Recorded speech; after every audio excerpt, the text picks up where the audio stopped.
North Korea vows revenge on U.S.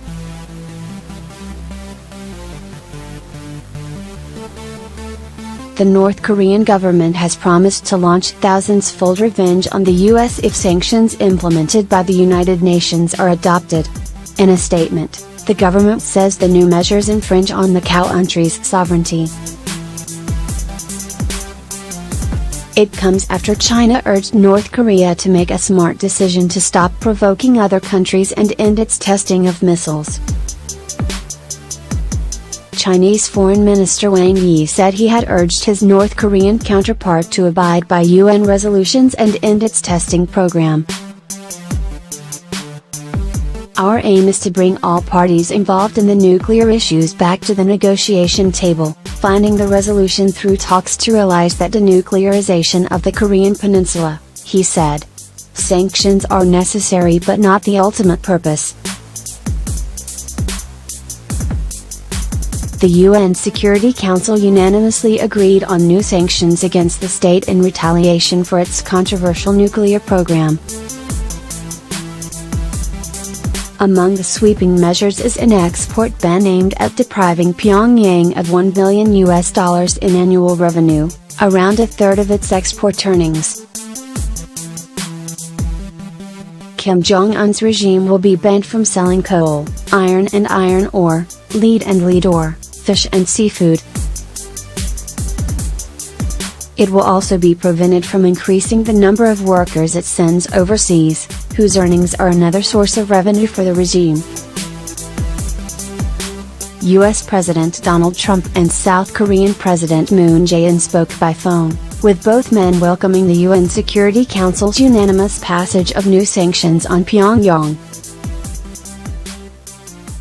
The two leaders affirmed that North Korea poses a grave and growing direct threat to the United States, South Korea, and Japan, as well as to most countries around the world, the White House said. The leaders committed to fully implement all relevant resolutions and to urge the international community to do so as well, the White House said in a statement. Mr. Trump earlier said the move would have a very big financial impact on the reclusive state. He tweeted, "United Nations resolution is the single largest economic sanctions package ever on North Korea. Over $1 billion in cost to NK.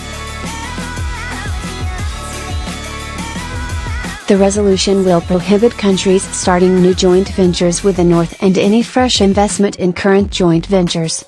9 officials and the country's main foreign exchange bank have also been added to the UN sanctions blacklist. But there will not be the cuts to oil deliveries initially proposed by the US, a move which would have dealt a serious blow to the economy. The Security Council has already imposed 6 rounds of sanctions that have failed to halt North Korea's drive to improve its ballistic missile and nuclear weapons capabilities. U.S. Ambassador to the UN Nikki Haley said penalties against the regime have now been taken to a whole new level and the Security Council had put the leader on notice. She said, "This is the most stringent set of sanctions on any country in a generation."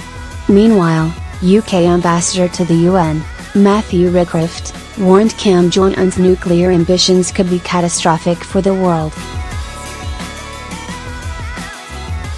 "North Korea bears full responsibility for the measures we have enacted," he said.